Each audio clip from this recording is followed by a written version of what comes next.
Lalitpur live TV में आपका स्वागत है। मैं आपका दोस्त सूर्यकांत त्रिपाठी और आज हम अपने क्षेत्र के गौरव को बढ़ाने वाली एक ऐसी शख्सियत से मुखातिब कराने जा रहे हैं जिन्होंने एक छोटी सी जगह से उठकर और एक बड़ी उपलब्धि हासिल करके ये सिद्ध कर दिया है कि प्रतिभाएं किसी परिचय की मोहताज नहीं होती हैं। छोटे छोटे जगहों से भी अगर आपके अंदर हुनर है, काबिलियत है, आपके अंदर लगन और समर्पण भाव है तो आप बड़ी से बड़ी उपलब्धि हासिल कर सकते हैं। और महरौनी तहसील जैसे पिछड़े क्षेत्र में जहां प्रतिभाओं की कोई कमी नहीं है, यहाँ के प्रतिभा प्रसून देश के कोने कोने में अपने अलग अलग क्षेत्रों में अपनी हुनर और काबिलियत से यहाँ की प्रतिभा प्रसूनों की महक जो बिखेर रहे हैं, ये एक बहुत बड़े गौरव का विषय है। और इसी क्रम में एक और नाम अब जुड़ गया है, वो है बहन सौम्या जैन का, जो कि एक छोटे से ग्राम गुढ़ा की निवासी हैं और सिंघई सुनील कुमार जैन की सुपुत्री एवं अनिल जैन पोली की भतीजी हैं।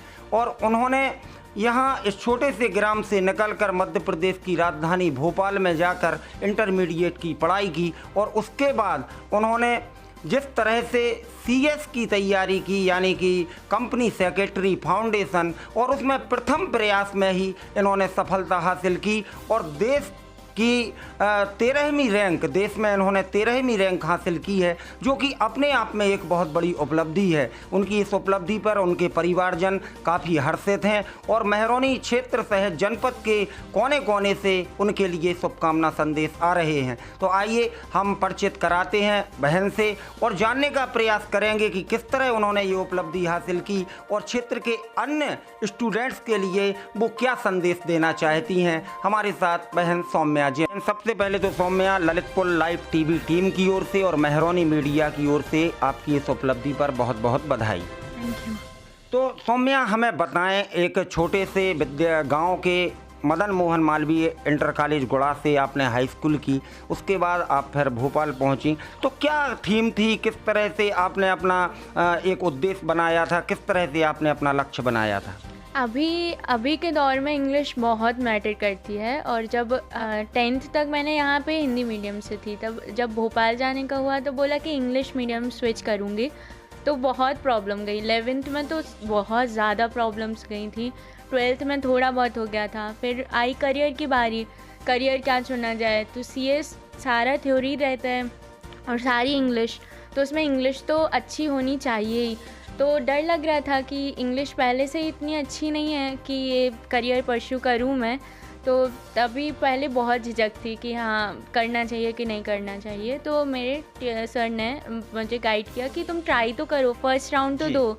तो मैंने फिर फर्स्ट राउंड की तैयारी करनी शुरू की। मेरा 12th का रिज़ल्ट आया और मैं तुरंत ही लग गई थी उसमें। फिर जब अभी रिज़ल्ट आया तो अब लग रहा है कि हाँ सही करियर परस्यू किया है और आगे जाकर यही करूँगी। ये वास्तव में एक बहुत बड़ी उपलब्धि है। तो ये उपलब्धि हासिल करने के लिए आपने कितनी मेहनत की, कितना समय आपने अध्ययन को दिया? मैं ज़्यादातर क्वालिटी स्टडीज़ पर ही फोकस करती हूँ। मेरा ये नहीं रहे कि दिन भर मैं बैठकर एक ही चीज़ रट्टा मारती रहूँ। बस ये हो कि मेरे को समझ आए कि मैं क्या पढ़ रही हूँ, क्योंकि मुझे आगे करियर बनाना है, मुझे एक्सपीरियंस चाहिए है। तो इसके लिए मैंने ज़्यादा पढ़ाई नहीं की, मैं खुद बोल रही हूँ। मैं 3 से 4 घंटे पढ़ती थी, बस डेली पढ़ती थी। मुझे ये लगता था कि मैं शुरू से एंड तक पढ़ूंगी तो कुछ ना कुछ तो होएगा ही। तो अध्ययन करने में क्या क्या प्लस पॉइंट रहे, किसको आप इसका श्रेय देंगी, कहाँ से क्या ज़्यादा आपके अंदर प्रेरणा भरने का काम किसने ज़्यादा किया? मेरी कोचिंग इंस्टीट्यूट भोपाल की बेस्ट कोचिंग है, तो वहाँ पे जब जाते थे तो मैम यही बोलती थी कि तुम लोग यहाँ आए हो, तुम लोग पढ़ रहे हो, तो तुम लोग ये टेंशन तो लेना ही मत कि तुम पास नहीं हो पाओगे। पास तुम हो जाओगे, क्योंकि पहला राउंड 11th-12th का बेस्ड रहता है और 11th-12th में इतनी मेहनत करी थी कि बेस मेरे क्लियर थे। तो मैंने भी बात की थी, मैम मैं हिंदी मीडियम से थी और अभी कैसे होगा, तो बोलते बेटा ये पहला राउंड है और इसमें इतनी घबराने की ज़रूरत नहीं है। जब आगे जाओ तो ये घबराहट आगे के लिए बचा कर रखो। अभी ये मत सोचो कि पास नहीं होगी, पास होगी तुम, मैं ये बोल सकती हूँ। बस तुम अगर AIR चाहती हो तो मैं एक्स्ट्रा एफर्ट्स उसके लिए देने पड़ेंगे, तो रोज़ पढ़ाई करो, तुम्हें जैसे जमता है वैसे पढ़ाई करो। अब हमारे क्षेत्र में भी कई प्रतिभाएं हैं, लेकिन यहाँ सीमित संसाधन हैं, अभाव हैं, तो वो किस तरह से उन्हें आप क्या संदेश देंगी ताकि वो भी विविध क्षेत्रों में आगे आएँ?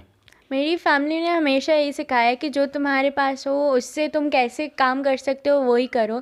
मैं यही बोलती हूँ कि ऐसा कुछ ज़रूरी नहीं है कि तुम शहर में हो या गांव में हो, तुम्हें बस मेहनत करनी आनी चाहिए और एक लक्ष्य निर्धारित करना होना चाहिए कि तुम्हारे पास एक लक्ष्य है।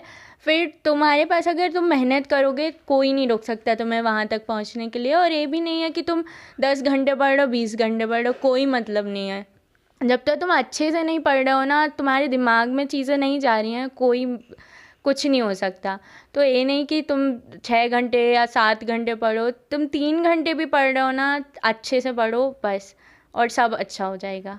Thank you. ये पूरे सुझाव और जो भी टिप्स आपने क्षेत्रवासियों को दिए हैं, निश्चित तौर पर ये उपयोगी साबित होंगे हमारे क्षेत्र के अन्य होनहार बच्चों के लिए। चलिए, पुनः आपको बहुत बहुत बधाई, आपके परिवार को बधाई। इसी तरह आप सफलता के नित नए आयाम स्थापित करें। बड़ी उपलब्धि पर क्षेत्रवासियों में हर्ष है और उनके घर में बधाई एवं शुभकामनाएं देने वालों का तांता लगा हुआ है। हमारे बीच मौजूद हैं शिक्षक DL यादव जी। हम जानने का प्रयास करेंगे वो क्या महसूस कर रहे हैं, क्या कहना चाहेंगे।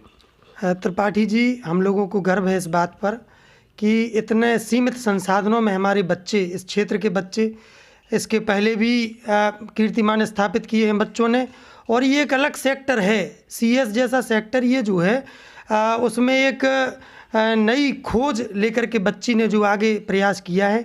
हमारे मित्र अनिल कुमार जी जैन हैं, उनकी भतीजी है, बड़े भाई सुनील जी की सुपुत्री है। तो हम लोगों को बेहद पूरे गांव में, पूरे क्षेत्र में हम लोग जो है बहुत ही खुश हैं और बधाइयाँ देने के लिए हम लोग जो है यहाँ घर पे आए हुए हैं।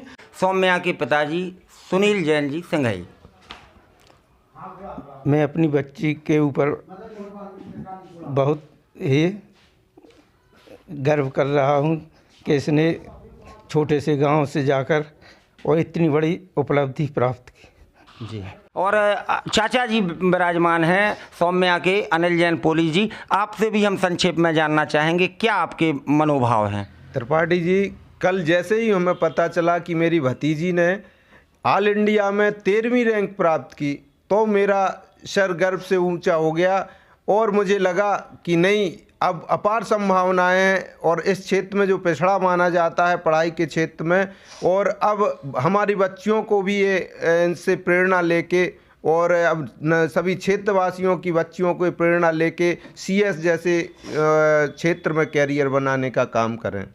धन्यवाद, बहुत बहुत धन्यवाद। और निश्चित तौर पर सभी की अब यही अभिलाषा है कि जब सौम्या कर सकती हैं तो अन्य लोग भी, अन्य बच्चे भी कर सकते हैं। और आज ये स्टोरी कवर करने का हमारी टीम का मकसद केवल यही है कि सौम्या से प्रेरणा लेके हमारे जनपद के अन्य बच्चे भी इसी तरह विविध क्षेत्रों में सफलता के झंडे गाड़ें और निश्चित तौर पर हमारा ये प्रयास सफल हो। ललितपुर लाइव TV के लिए मेहरौनी से सोनू खरे के साथ सूर्यकांत त्रिपाठी की रिपोर्ट।